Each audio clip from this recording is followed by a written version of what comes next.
Advaita Chandra Jai Gaura Bhakta Vrinda Jai Jai Shri Chaitanya Jai Nityananda Jai Advaita Chandra Jai Gaura Bhakta Vrinda Jai Jai Shri Chaitanya Jai Nityananda Jai Advaita Chandra Jai Gaura Bhakta Vrinda. Jai, we're reading from Shri Chaitanya Caritamrita by Srila Krishnadas Kaviraj Goswami. Translations and purports by His Divine Grace A.C. Bhaktivedanta Swami Srila Prabhupada Ki Jai. Nama Om Vishnu Padaya Krishna Prasthaya Bhutale Srimate Bhaktivedanta Swami Tiname Namaste Saraswati Deve Gauravani Pachardhani Vishesha Shadaya. And we are in the Adi-lila. We're finishing chapter 7 very quickly, continuing on to chapter 8. Chapter 7 is called Lord Chaitanya in 5 Features. And we are beginning from text 168. No, 169. Shri Chaitanya Nityananda Advaita Tina Jana Srivasa Gadadhar Adi Yata Bhakta Gana. Nikesh, would you like to read? Sure.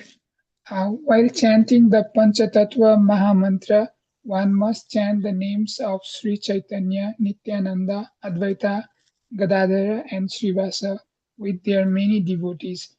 This is the process. Yeah, so before we start chanting the Hare Krishna mantra for japa or Hare Krishna mantra for kirtan, then we always say Jai Shri Krishna Chaitanya Prabhu Nityananda Shri Advaita Gadadhar Srivasadi Gaura Bhaktivinoda. And because Lord Chaitanya and his associates, the members of the Panchatattva, are so merciful, then they free us from our offenses in chanting the holy names. So that is very important. Text 170. Sabakara Pada Padme Koti Namaskara Yache Taiche Kahikichu Chaitanya Vihara. I again and again offer obeisances unto the Panchatattva. Thus, I think that I will be able to describe something about the pastimes of Lord Chaitanya Mahaprabhu. So this is Krishnadas Kaviraj. He's trying to describe Lord Chaitanya's pastimes in this book, Caitanya Caritamrita. It's a great task, and he's feeling unqualified, but he's feeling like, well, by offering obeisances to the Panchatattva and getting their mercy, then I'll be able to do it. Then I'll be able to describe something, at least, about the pastimes of Lord Chaitanya, because on my own, I won't be able to describe anything. So he's really feeling this. This is the source of his empowerment, Panchatattva. Shri Rupa Raghunatha Pade Yara Asha Chaitanya Charitamrita Kahe Krishna Dasa. Praying at the lotus feet of Shri Rupa and Shri Raghunath, always desiring their mercy, I, Krishna Das, narrate Shri Chaitanya Charitamrita, following in their footsteps. Purport. Shri Chaitanya Mahaprabhu wanted to preach the Sankirtan movement of love of Krishna throughout the entire world, and therefore, during his presence, he inspired the Sankirtan movement. Specifically, he sent Rupa Goswami and Sanatana Goswami to Vrindavan, and Nityananda to Bengal, and personally, he went to South India. In this way, he kindly left the task of preaching his cult in the rest of the world to the International Society for Krishna Consciousness. The members of the society must always remember that if they stick to the regulative principles and preach sincerely according to the instructions of the acharyas, surely they will have the profound blessings of Lord Chaitanya Mahaprabhu, and their preaching work will be successful everywhere throughout the world. Thus end the Bhaktivedanta purports to Sri Chaitanya Charitamrita Adi-lila 7th chapter, describing Lord Chaitanya in 5 features. Whew! Also a long, ecstatic chapter. So, yeah, we just heard about how Krishnadas Kaviraj was offering those obeisances again and again to the Panchatattva to be able to get the ability to write the Chaitanya Charitamrita. And Srila Prabhupada is recommending also that we offer obeisances again and again to the Panchatattva in order to get the ability to spread Krishna consciousness. So, yeah, in addition to following the regular principles strictly, being sincere, by the blessings of Lord Chaitanya, it's going to be a success. We don't need to worry. All right, so that is It's the end of chapter 7, and it's the end of volume 1, and we read all that. How much is that? That is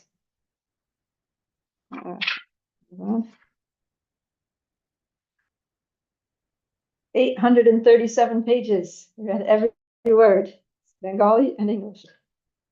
Okay, now we're going on to second volumes, which is chapters 8 to 17.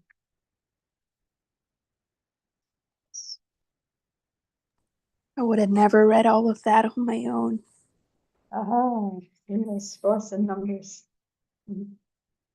Okay, chapter 8, text 1. This chapter is called The Author Receives the Orders of Krishna and Guru. Wow, so this is very personal here for Krishna's Kaviraj. Vande Caitanya Devam Tam Bhagavantam Yadichaya Vasabam Nartyate Chitram Dekarange Jadopyayam. My respectful obeisances to the Supreme Personality of Godhead, Sri Caitanya Mahaprabhu, by whose desire I have become like a dancing dog and suddenly taken to the writing of Sri Caitanya Caritamrita, although I am a fool. That is very sweet. He's thinking that he's a fool, but somehow he's been engaged in writing Caitanya Caritamrita by the mercy of the Lord and the Vaishnavas, and he's considering himself a dancing dog. A dancing dog doesn't dance on his own will, but he dances on the order of the master. So he's like, I'm just a dog, I'm just foolish, but still I'm dancing. How is that? Because the mercy of Sri Chaitanya Mahaprabhu and his devotees. So like that, we may feel ourselves to be very unqualified, but we can do great things if we, even though we may be feeling like dogs, but we can become dancing dogs, dancing to the music of the beat of Lord Chaitanya. Text 2. Jaya Jaya Shri Krishna Chaitanya Gaura Chandra Jaya Jaya Paramananda Jaya Nityananda. Rich, would you like to read text 2 from chapter 8? Please excuse me, Prabhupada Priya. I'm out in public. I apologize. I can't read right now. Okay, that's fine. You have it there, Payushi? No, Mataji, I'm not ready yet. Okay. Nikesh? Sure. Let me offer my respectful obeisances unto Sri Krishna Chaitanya Mahaprabhu, who is known as Gaura Sundara. I also offer my respectful obeisances unto Nityananda Prabhu, who is always very joyful. So Nityananda, Lord Nityananda is described here as Paramananda. Parama Ananda. He is supremely blissful, always joyful. And his name also, Nitya Ananda. Always blissful. It's Paramananda Nityananda. Always blissful and supremely blissful. Jaya Jaya Dvaita Acharya Kripa Maya Jaya Jaya Gadadhar Pandita Mahashaya. Go ahead. Let me offer my respectful obeisances unto Advaita Acharya, who is very merciful, and also to that great personality, Gadadhar Pandit, the learned scholar. So he's offering to all the Panchatattva. Jaya Jaya Shiva Sadi Yata Bhaktagana Pranata Haya Vandon Sabara Charana. Let me offer my respectful obeisances unto Shiva's Thakur and all the other devotees of the Lord. I fall down to offer them respect. I worship their lotus feet. That's interesting because at the end of the last chapter, he was just saying that I can only write this book because of by offering obeisances to the Panchatattva, and now he starts the next chapter by offering obeisances to each member of the Panchatattva. Purport. Krishna's Kaviraj Goswami teaches us first to offer respect to the Panchatattva, Sri Krishna Chaitanya Mahaprabhu, Nityananda Prabhu, Advaita Prabhu, Gadadhar Prabhu, and Srivas Prabhu, and other devotees. We must strictly follow the principle of offering our respects to the Panchatattva as summarized in the mantra Sri Krishna Chaitanya Prabhu Nityananda Shri Advaita Gadadhar Srivas Adi Gaura Bhaktivinoda. At the beginning of every function in preaching, especially before chanting the Hare Krishna Maha Mantra, Hare Krishna, Krishna Krishna, Hare Hare, Hare Rama, Rama Rama, Hare Hare. We must chant the Panchatattva's names and offer our respects to them. Mukha kavitva kare yan sabara smarane, Pangu giri lange anda deke taragane. Nikesh?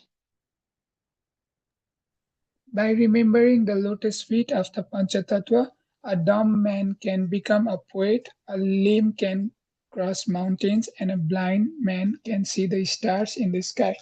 Purport. In Vaishnava philosophy, there are three ways for perfection, namely sadhana siddha, perfection attained by executing devotional service according to the rules and regulations, nitya siddha, eternal perfection attained by never forgetting Krishna at any time, and kripa siddha, perfection attained by the mercy of the spiritual master or another Vaishnava. Kaviraj Goswami here stresses Kripa Siddha, perfection by the mercy of superior authorities. This mercy does not depend on the qualifications of a devotee. By such mercy, even if a devotee is dumb, he can speak or write to glorify the Lord splendidly.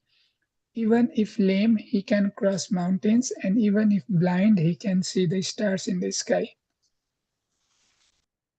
This is very similar to one verse that a lot of devotees chant before speaking Srimad Bhagavatam class. They say, Mukam karoti vachalam bhangam langayate girim yat kripa tamam vande Shri Guru Dinataranam.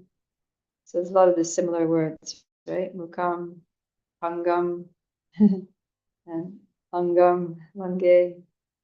So yeah, it's the same thing. It means that mukam karoti vachalam, that a person who is dumb, like mute, can recite mukam karoti vacha, can speak eloquently. Pangam langayate girim, that a person who is pangam, is lame, can cross a mountain. And he says, how is that possible? Yat kripa tamaham vande.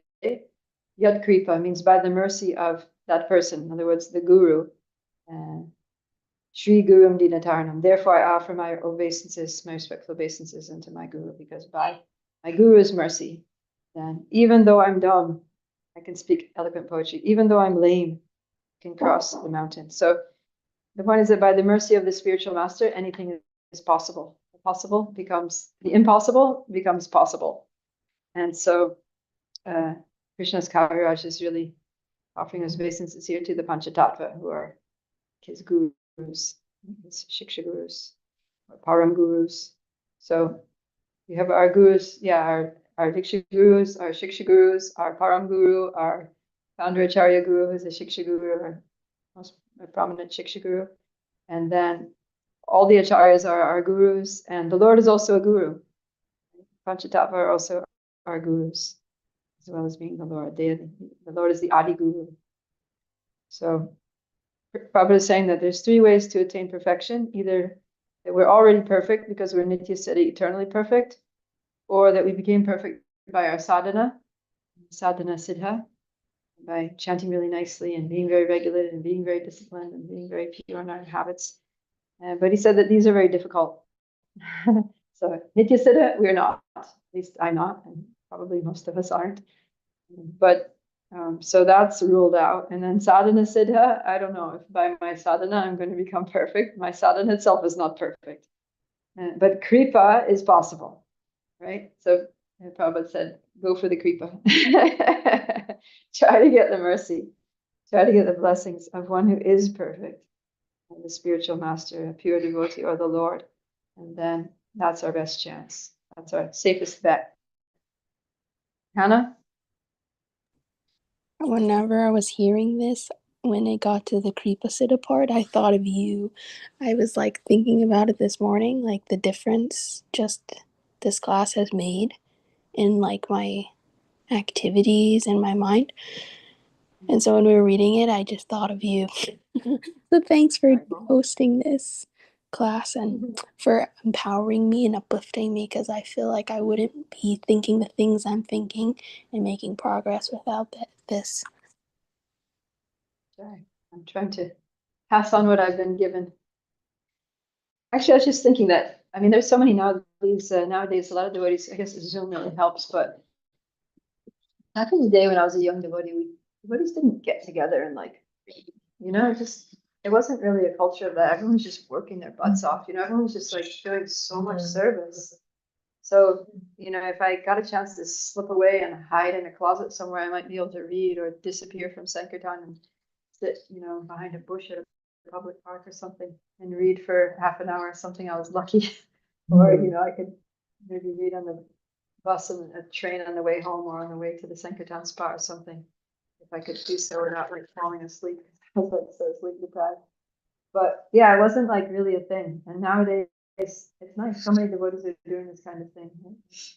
Reading and Sangha groups and groups, peer groups. Yeah, so something to be said for this thing.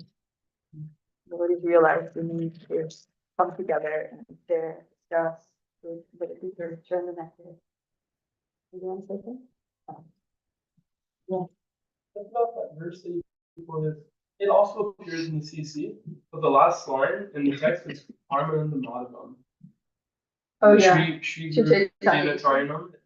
Shri Guru Dinatarinam isn't in that verse, but then devotees will say that as the fourth line, and then they'll say Parmananda Madhavam Shri Chaitanya Ishwaram. Okay. So I'm wondering where does that come from? If you might. I'm not sure. Okay. I know like in Mayapur, a lot of them say that. They'll say, he always says it. Yeah. That's what I've heard is that he says it. He says purported Prabhupada has it like that.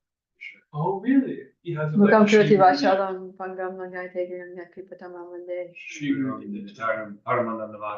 Chaitanya Ishvara. Okay, Prabhupada said. Okay. I believe so. A little extension on the verse. Yeah, and the replay, you take the fourth line, you put it as the fifth line, you add a new fourth line, and then you add a sixth line. Okay. Yeah. Well, poetic license there. You're asking ChatGPT, I think too. Okay, in the meantime, let's continue text 6.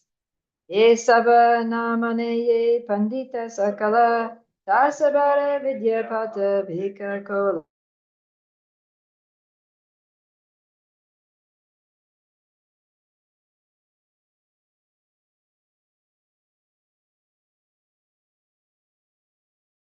By so-called learned scholars who do not believe these statements of Sri Caitanya Charitamrita is like the tumultuous croaking of frogs. Purport. The croaking of the frogs in the rainy season resounds very loudly in the forest, with the result that snakes, hearing the croaking in the darkness, approach the frogs and swallow them. Similarly, the so-called educational vibrations of the tongues of university professors who do not have spiritual knowledge is like the croaking of frogs. Yeah, Prabhupada mentions this also in Nectar of Instruction, right, where he's talking about Vacho Begam, the urge to speak.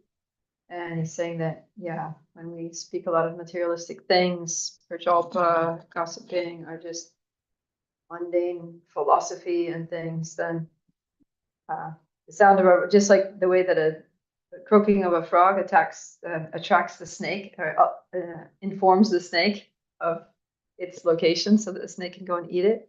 So when we speak a lot of nonsense, then Maya knows where we are. We give ourselves away. Maya's like, oh, Acha, I hear you. And we get devoured by Maya. So swallowed by Maya whole. So we have to try to speak Shastra, right? So the more we can get together, read together, chant together, discuss these topics together, speak transcendental sound vibrations in various ways, shapes, and forms. It doesn't have to be like directly reading Shastra, but just saying Krishna conscious things, encouraging each other.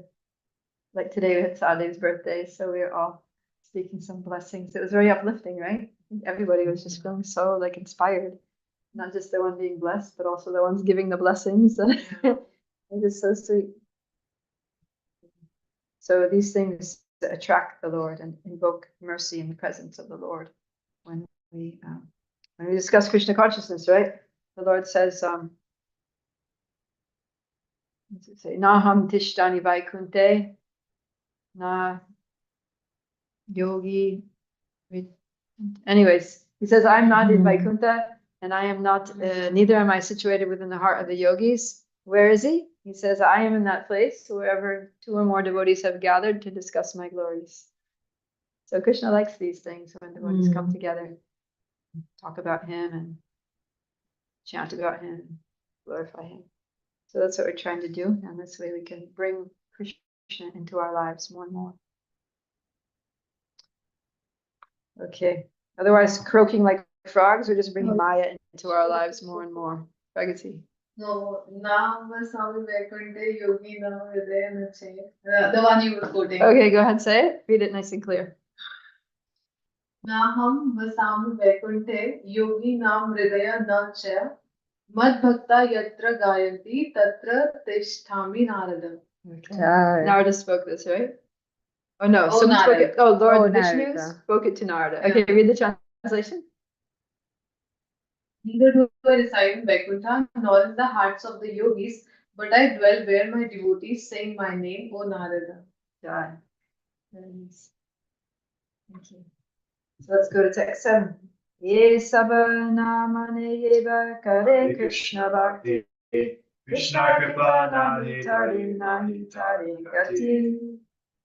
Sorry.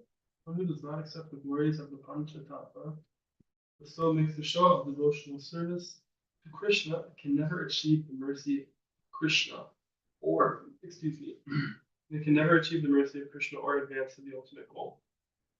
If one is seriously interested in Krishna conscious activities, he must be ready to follow the rules and regulations laid down by the acharyas, and he must understand their conclusions. The Shastra says, Dharmasya tattvam nihitam kuhayam mahajanoyena gata sapanta in the Mahabharata. It is very difficult to understand the secret of Krishna consciousness, but one who advances by the instruction of the previous acharyas and follows in the footsteps of his predecessors in the line of disciplic perception will have success. Others will not. Srila Narottam Das Thakur says in this connection, Chadiya Vaishnava Seva Nistara Peche Keva. Unless one serves the spiritual master and acharyas, one cannot be liberated. Elsewhere he says, A Chai Gosai Yanra Mui Tanradas Tansabara Panda Renu or Panchagras. I simply accept a person who follows in the footsteps of the 6 Goswamis. And the dust of such a person's lotus feet is my food. Jai. So, that's how much faith he has in Vaishnavas. Really eats the dust of their lotus feet. So, so Krishna's Kaviraj is telling us the process of approaching Krishna. If we want to achieve Krishna, if we want to achieve the mercy of Krishna, if we want to advance to the ultimate goal, which is Krishna or Krishna Prema, then how to do it? We have to go through the Panchatattva. We have to accept the glories of the Panchatattva, the service of the Panchatattva, the worship of the Panchatattva. And then we can make good progress. Then we can reach the goal. We can attain Krishna. Otherwise, he says, we're just making a show of devotional service to Krishna without result. So in this age, that's because in this age, Lord Caitanya is the worshipable deity. And he is the person to be worshipped. So if we neglect the worship of Lord Caitanya, just saying, I don't need Lord Caitanya, I just worship Krishna, then Krishna's like, no, it's calling you, you need to worship Lord Caitanya if you want to approach me. Of course, they're the same, but still, yeah. So then Prabhupada is taking it a little further here, that we need to go through the Panchatattva. We also need to go through the Mahajanas. We need to go through the 6 Goswamis and their sincere followers. So it's like that. Right? We can't just jump to Krishna. I don't need devotees. I don't need acharyas. I don't need Srila Prabhupada. I don't need Panchatattva. I don't need Lord Chaitanya. I'll just go, me and Krishna. And Krishna's like, that's not how it works. 16. Purveyache Jarasandha Adi Rajagana Veda Dharma Kari Kari Vishnura Pujana. Formerly, kings like Jarasandha, the father-in-law of Kamsa, strictly followed the Vedic rituals, thus worshipping Lord Vishnu.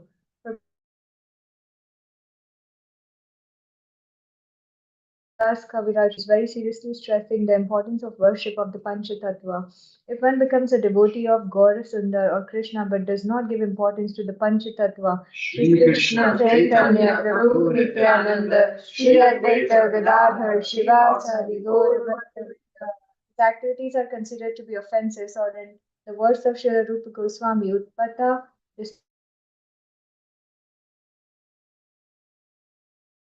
before the devotee of Lord Gaura Sundar or of Sri Krishna, the Supreme Personality of Godhead. Yeah, so even Jarasandha, who was a big demon, strictly following the Vedic rituals, but he was an enemy. So, but to speak of it, our devotion to Krishna without worshiping the Panchatattva being a show, but it could be highly offensive. Krishna nahi mane tate daitya karimani Caitanya namani taiche daitya tare jami. One who does not accept Krishna as the Supreme Personality of Godhead is certainly a demon. Similarly, anyone who does not accept Sri Chaitanya Mahaprabhu as Krishna, the same Supreme Lord, is also to be considered a demon. Boom. That's clear. Okay, go ahead. Good.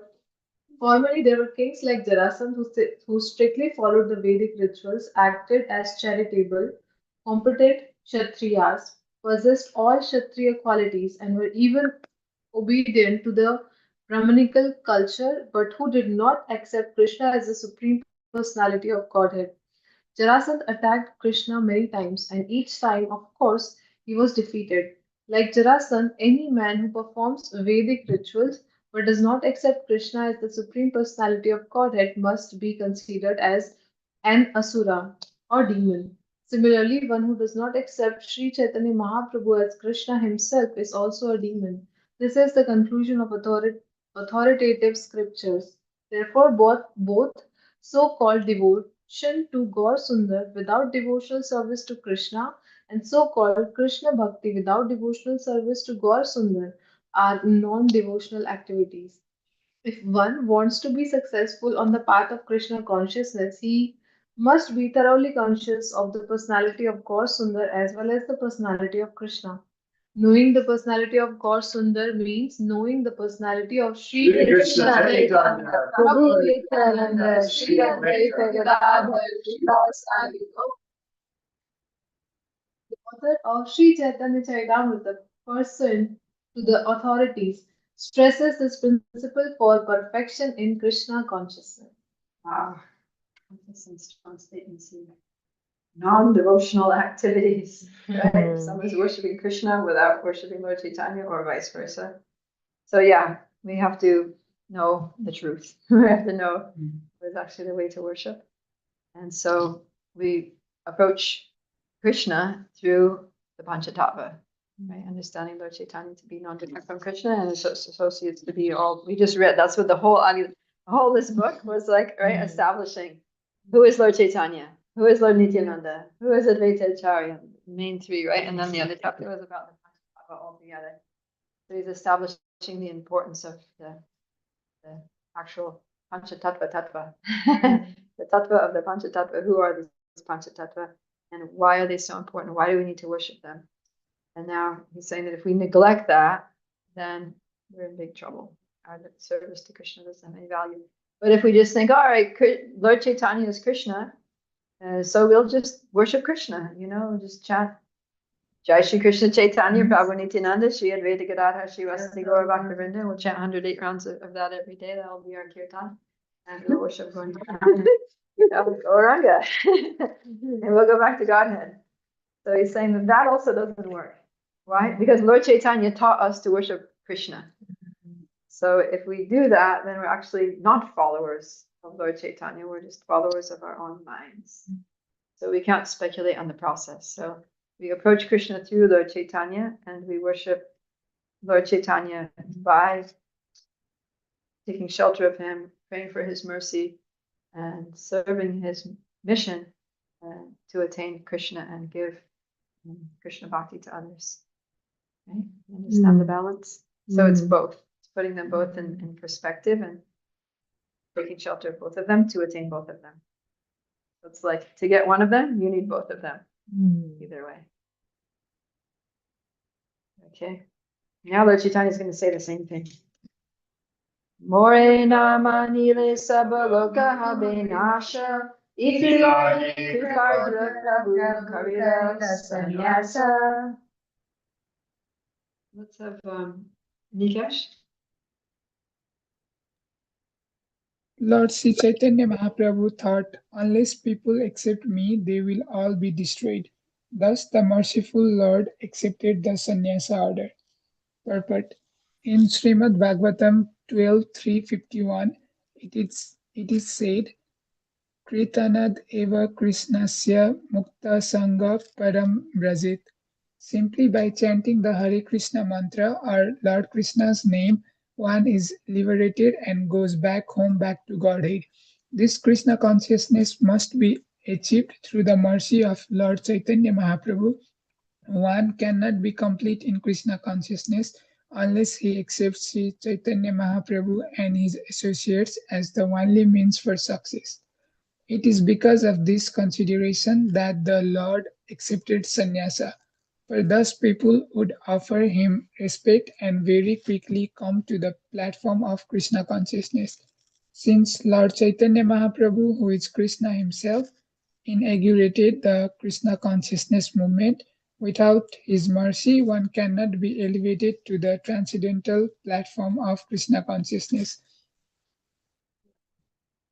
I was thinking that maybe we need to emphasize Lord Chaitanya and Panchatattva a little bit more in our outreach because we don't really talk about him. We talk about Krishna and we get people to chant Hare Krishna and sometimes even in our kirtans.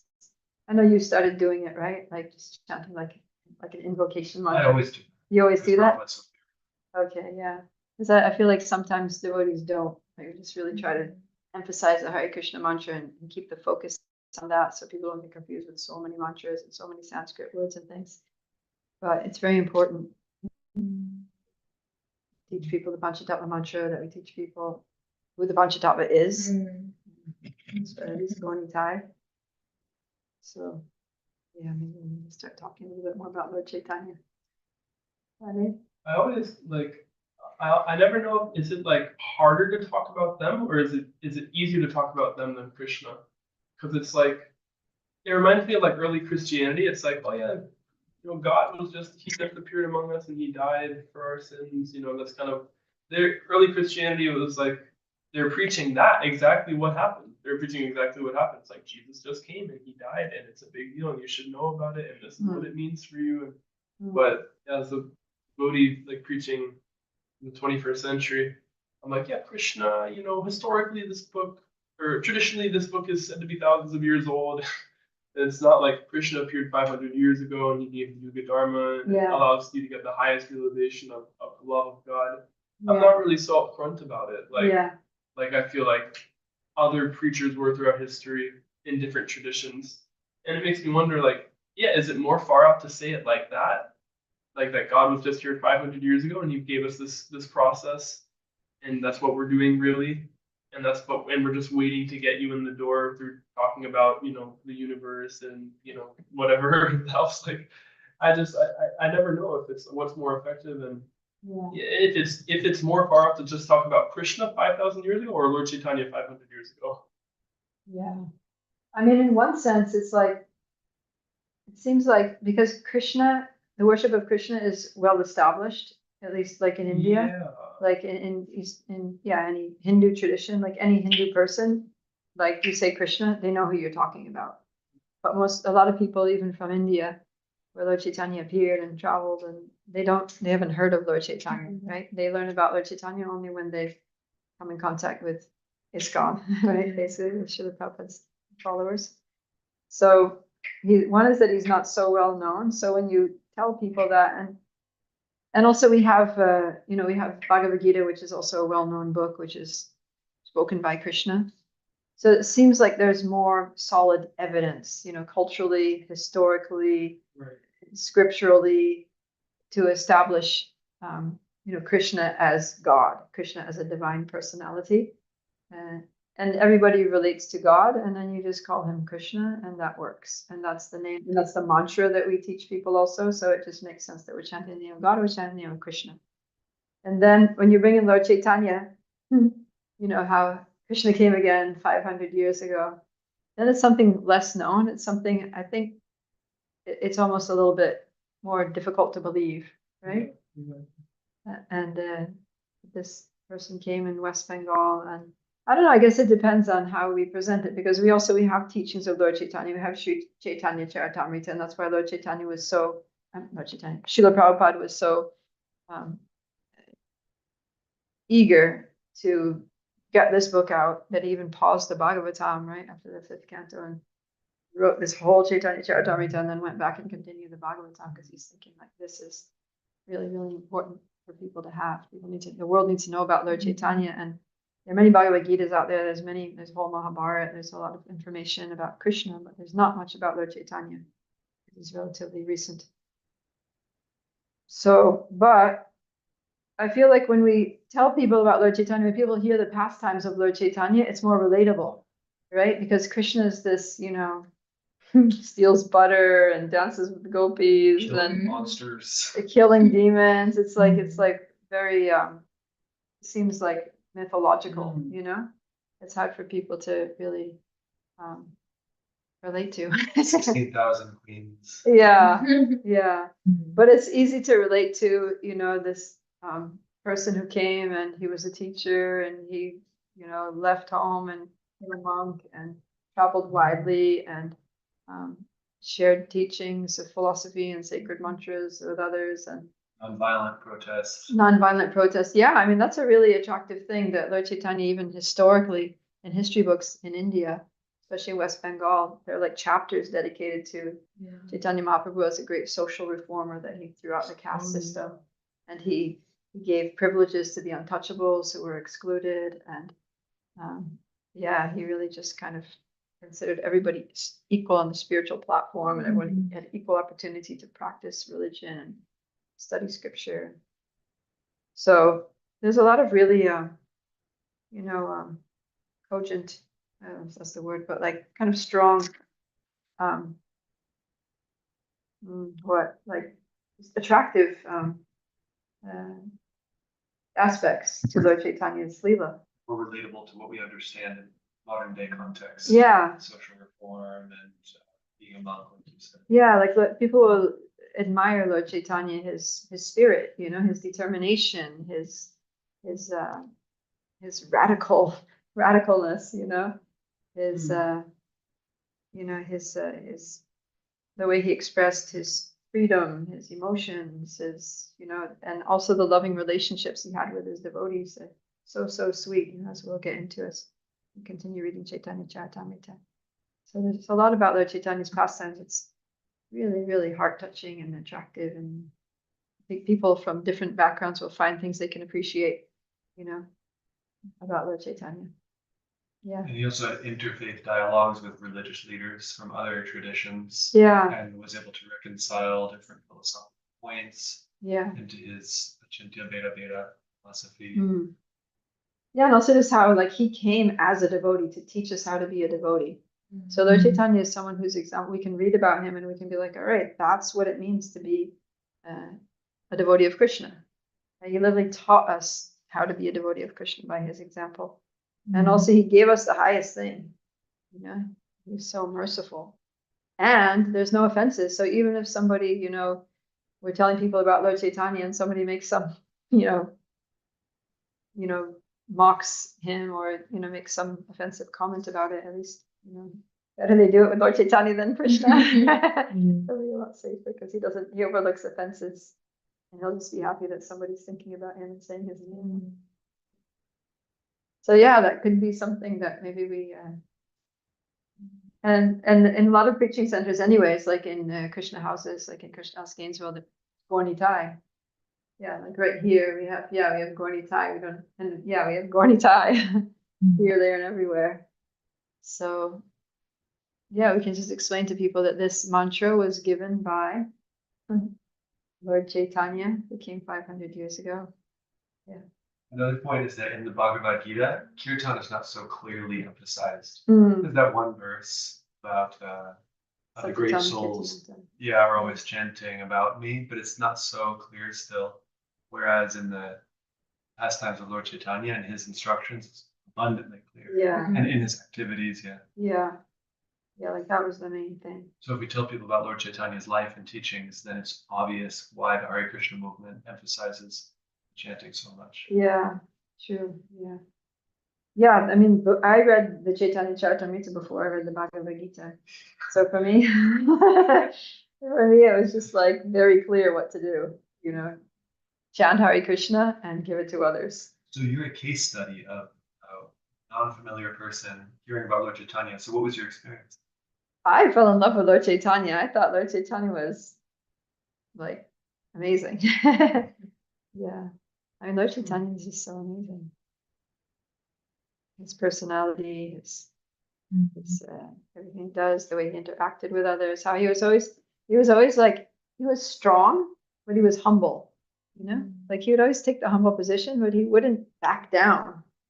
I just found that so amazing, how you can be like very humble and at the same time just like push through so much nonsense. So like we just saw, right, with the Mayavadis. And he was so humbly sitting there, a place where everyone washes their feet, but at the same time, he like converted the whole gang, to Vaishnavism by his presentation of the philosophy. So he really was very expert in winning people's hearts. Interesting, right? That's some good food for thought for all of us as outreach people. You know what other thing that's interesting? Yeah. There were Christians in West Bengal, in Bengal at the time of Lord Chaitanya. I was just thinking about this because Priya and I were talking about it yesterday, wondering if there were in Kolkata, basically in Kolkata, the Portuguese had already started, I guess like missionary and colonization and stuff. Yeah. And I guess it wasn't so bad at that point, but like they were already like living there and trading and preaching Christianity in the late 1500s when Chaitanya appeared. And that was just, that's like 3 hours south of Maya where Lord Chaitanya was. It was very interesting that even, maybe even interacts with some Christians.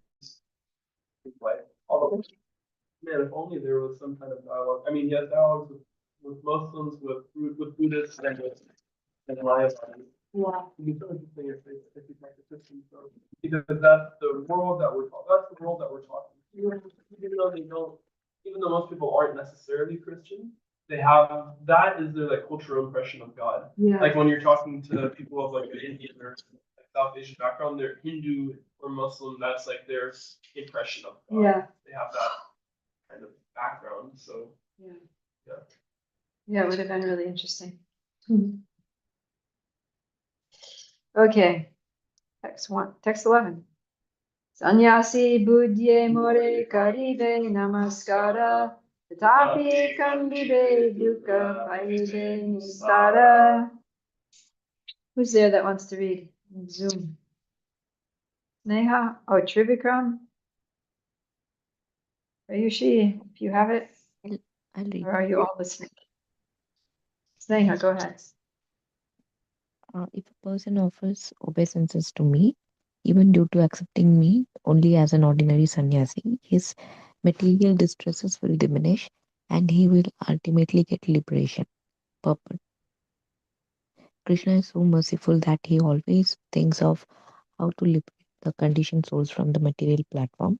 It is for this reason that Krishna incarnates and clearly indicated in Bhagavad Gita.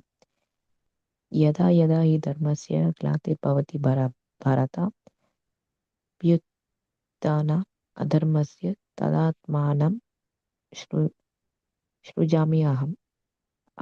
Whenever and wherever there is a decline in religious practice or descendant of Bharata and a predominant rise of a religion, at that time I descend myself.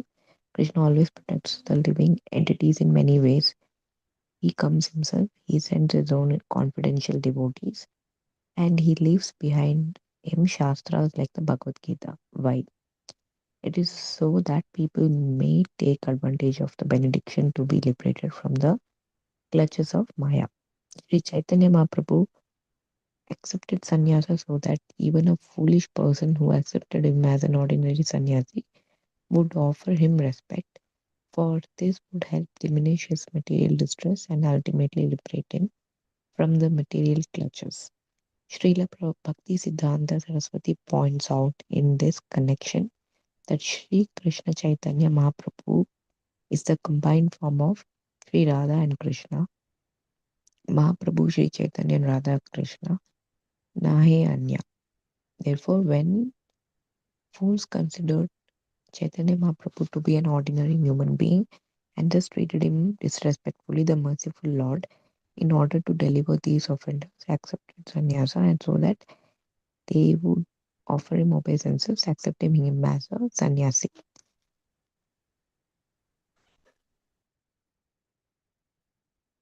One more sentence.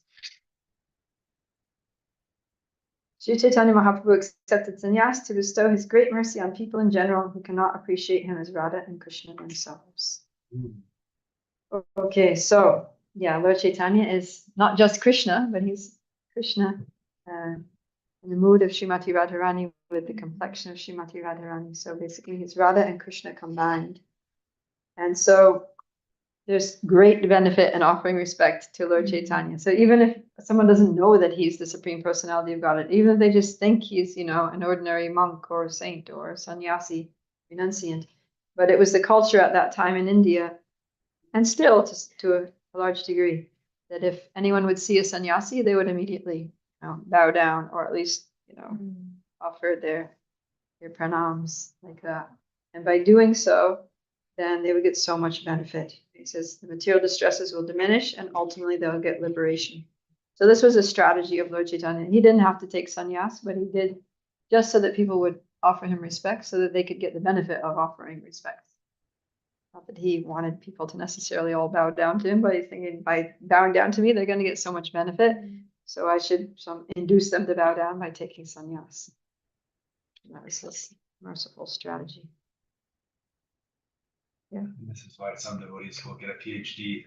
Right? Yeah. I heard your guru talk about this. Yeah, he was saying that in Kali Yuga, I mean, at least in the West, you know, Kali Yuga, I mean, even anywhere in Kali Yuga, people will respect someone who's highly educated or highly placed in society, like in a socioeconomically, like, you know, a political position, or, you know, you're a celebrity, or you have a lot of money, you're like a big businessman, or, right? So, yeah, so devotees should try to, you know, who is inclined, who has the karma for it or whatever, you know, who has the facility to get in a highly influential position in society should go for it. Because the more people respect you, the more they will listen to you. And by respecting you and listening to you, if you're a devotee of Krishna, then they will benefit. So we shouldn't shy away from these things. Srila Prabhupada wanted that the leaders of the world, Vaishnavas, that the high court judges were wearing tilak. Bhaktivinoda Thakur wanted that. So yeah, devotees, like now we have some devotees who are like musicians, like Jhanavi Harrison, and they're like becoming influential, you know, they're getting like a big following, and devotees on social media, and devotee scholars, and different, so Business people like Indresh Prabhu, very wealthy. yeah, so someone like that, people are going to stand up and listen, especially if he invites them to their house, to his house. Palace. His palace. Yeah, good. He said actually that's why he got this enormous house. Oh, yeah. So he can invite like heads of state and, you know, Department of Education of Canada and stuff, so they can be impressed by their opulence and connect on that level. Yeah. I sometimes think, like, you know, there would, like Ambarish Prabhu, you know, he's, you know, a multimillionaire, and he's also just so humble and meek. I feel like sometimes devotees like that should kind of like, you know, sort of like, I don't know, put themselves in a position where people know them, you know, that and listen to them, you know, because he's such a pure Vaishnava. And, he's just very unassuming, you know, so people don't even know he's just walking around just like average person, you know.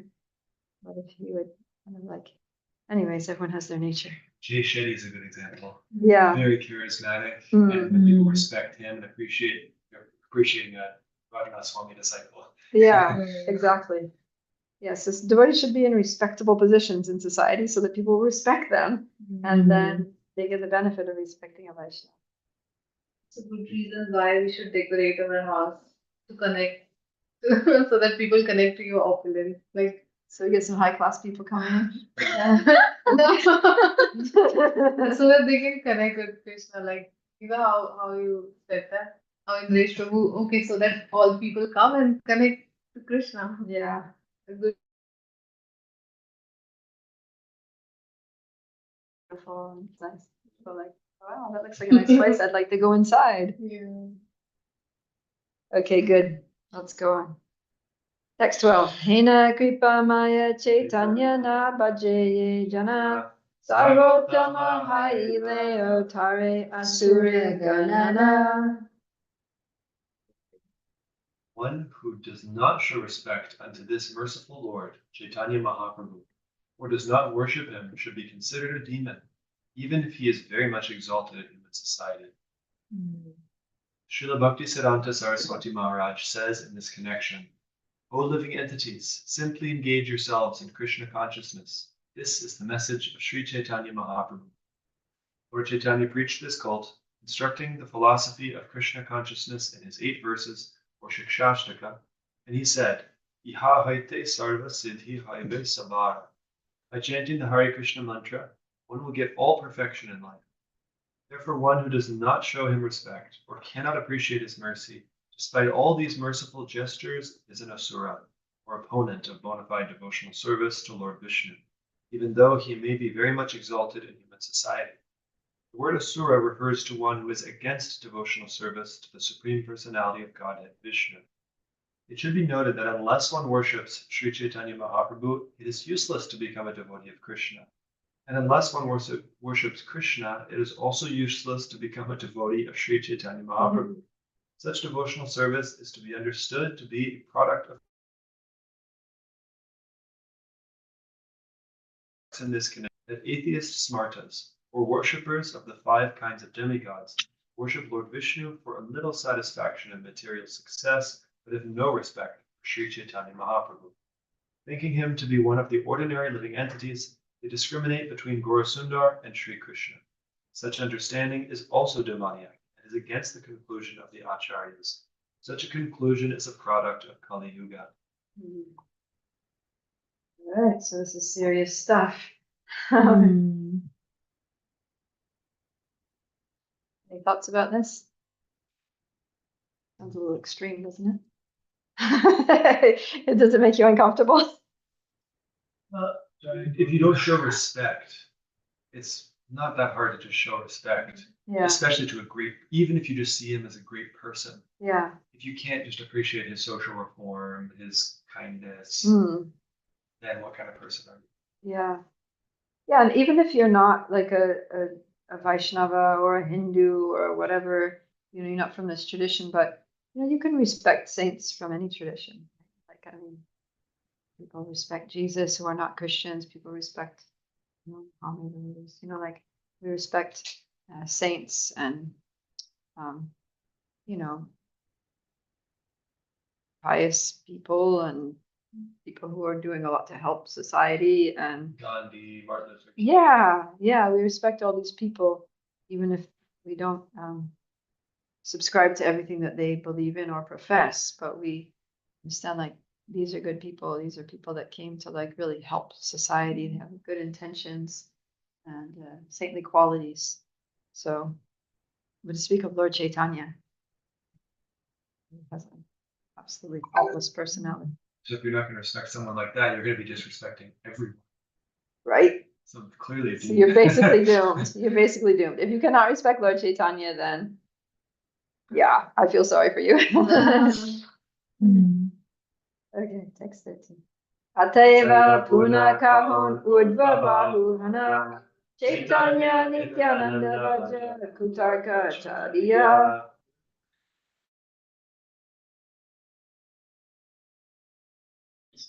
Fellow human beings, these worship Sri Chaitanya and Nityananda without false arguments. Because a person who performs Krishna Bhakti but does not understand Sri Krishna Chaitanya and Prabhu Nityananda will simply waste his time. The author, Krishnadas Kaviraj Goswami, requests everyone to take to the worship of Sri Chaitanya and Nityananda Prabhu and the Panchatattva. He assures everyone that any person who does so will become successful in Krishna consciousness. So this is Krishna's Kaviraj. Oh, fellow human beings, please worship Sri Chaitanya and Nityananda without any false arguments. Yadiva tarkika kahe tarka se pramana tarka shastre se dhare se yamana. Nikash? Logicians say unless one gains understanding through logic and argument, how can one decide upon a worshipable deity? People want some logical reasons why they should respect Lord Chaitanya and worship him. Shri Krishna Chaitanya Daya Karama Vichara Vichara Karite Chitte Bhave Chamatkara. If you are indeed interested in logic and argument, kindly apply it to the mercy of Sri Chaitanya Mahaprabhu. If you do so, you will find it strikingly wonderful. I always liked this verse. I remember when I was a new devotee and I read this verse, I was like, yeah, just use your logic. Just use your logic and reason and your analytical mind and, evaluate mercy of Sri Chaitanya Mahaprabhu and see how it comes out. You won't find anything better than that, right? Report. Srila Bhaktisiddhanta Saraswati Thakur comments in this connection that people in general, in their narrow-minded conception of life, create many different types of humanitarian activities. But the humanitarian activities inaugurated by Sri Chaitanya Mahaprabhu are different. For logicians who want to accept only that which is proven through logic and argument, it is a fact that without logic and reason, there can be no question of accepting the absolute truth. In other words, the absolute truth has to stand up to logic and reason. It has to be logical and reasonable. Unfortunately, when such logicians take to this path without the mercy of Sri Chaitanya Mahaprabhu, they remain on the platform of logic and argument and do not advance in spiritual life. However, if one is intelligent enough to apply his arguments and logic to the subtle understanding of the fundamental spiritual substance, he will be able to know that a poor fund of knowledge established on the basis of material logic cannot help one understand the absolute truth, which is beyond the reach of imperfect senses. The Mahabharata therefore says, Achintya kalu ye bhava na tams tarkena yojayat. How can that which is beyond the imagination or sensory speculation of mundane creatures be approached simply by logic? Logic and argument are very poor in spiritual strength and are always imperfect when applied to spiritual understanding. By putting forward mundane logic, one frequently comes to the wrong conclusion regarding the absolute truth. And as a result of such a conclusion, one may fall down to accept a body like that of a jackal. What are some examples of mundane logic that when you try to apply it to the absolute truth, you come to a wrong conclusion? That is something someone takes, like the Mayavadi philosophy, when they say God has expanded and he is getting less. Like okay, 1 minus 1. They think that if he is expanded, then he doesn't exist anymore, or he diminished. Yeah. Also, all material things have form, and so spiritual must be the opposite, have no form. Yeah, good. That's we learned about that. That's a certain kind of fallacy. Yeah. It's like if A, then B. Not A, not B. Yeah. Anyways, that's good. That's a good one. Yeah. Also, logically thinking, you think God to be very, how all the religions portray God, somebody like an old man and somebody who's so strict, who's always with her he's behind with a stick. Like if you're going to do anything wrong, he's just going to punish you. Yeah. And like all that formulas, and like he's like non-reciprocating. Yeah, like you keep on doing, but you don't receive anything from him. And like basically, yeah, impersonal concept. That yeah, he's not a person. You're just praying to somebody, and like yeah, you will never get a reciprocation from him. Yeah, that if he's the oldest person, he must be a grumpy old man. And if he's the person, he must be just very judgmental and like eager to punish people. Yeah.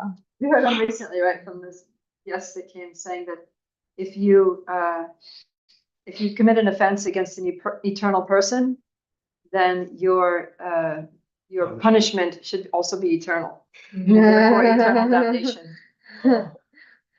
Like, wait, I'm also an eternal person. Does that mean that anyone who offends anyone has to go to hell and suffer eternal damnation? I didn't think of that at the moment, but it's like God's eternal, yeah, but we're also eternal. If we don't see God, God doesn't exist. Oh Yeah. what I can't see. Things that exist. Yeah, that's another way you can do this. Like things that exist can be seen. We can't see God, therefore God doesn't exist. But that's like the first statement is, yeah, things that exist can be seen, but there are many things that exist that can't be seen, right? Like happiness, like love, like our mind, so many things. Yeah. Okay, good. Despite all this, those who are actually inquisitive to understand the philosophy of Sri Chaitanya Mahaprabhu through logic and argument are welcome. Krishnadas, so go ahead and try. Krishna Kaviraj Goswami addresses them. Please put Sri Chaitanya Mahaprabhu's mercy to your crucial test. And if you are actually a logician, you will come to the right conclusion that there is no personality more merciful than Lord Chaitanya. Let the logicians compare all the results of other humanitarian work with the merciful activities of Lord Chaitanya. If their judgment is impartial, they will understand that no other humanitarian activities can surpass those of Sri Chaitanya Mahaprabhu. Because some people might be helping, feeding the body, or hospitals for, curing the sick, or, orphanages or whatever, but providing education or clean water or whatever. But Lord Chaitanya is like helping people. He's helping them in a way that's for their eternal benefit, spiritual benefit. And other people would say, yeah, there's other people that are helping people spiritually to, be elevated, to be liberated.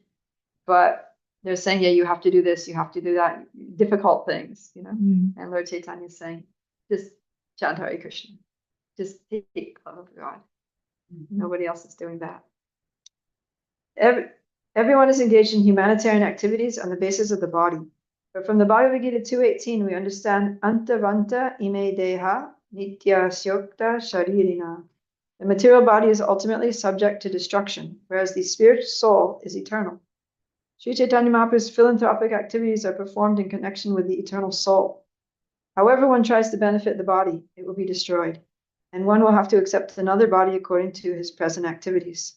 If one does not, therefore, understand the science of transmigration, but considers the body to be all in all, his intelligence is not very advanced. Sri Chaitanya Mahaprabhu, without neglecting the necessities of the body, gave us a lot of prasadam, imparted spiritual advancement to purify the existential condition of humanity. Therefore, if a logician makes his judgment impartially, he will surely find that Sri Chaitanya Mahaprabhu is the Mahavada Nyaya avatar, the most magnanimous incarnation. He is even more magnanimous than Lord Krishna himself. Lord Krishna demanded that one surrender unto him, but he did not distribute love of Godhead as magnanimously as Sri Chaitanya Mahaprabhu.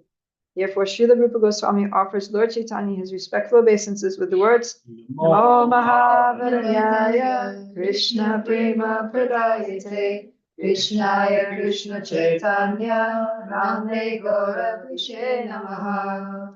Lord Krishna simply gave the Bhagavad Gita, by which one can understand Lord Krishna as he is. But Sri Chaitanya Mahaprabhu, who is also Krishna himself, gave people love of Krishna without discrimination. Sri Chaitanya Mahaprabhu ki jai.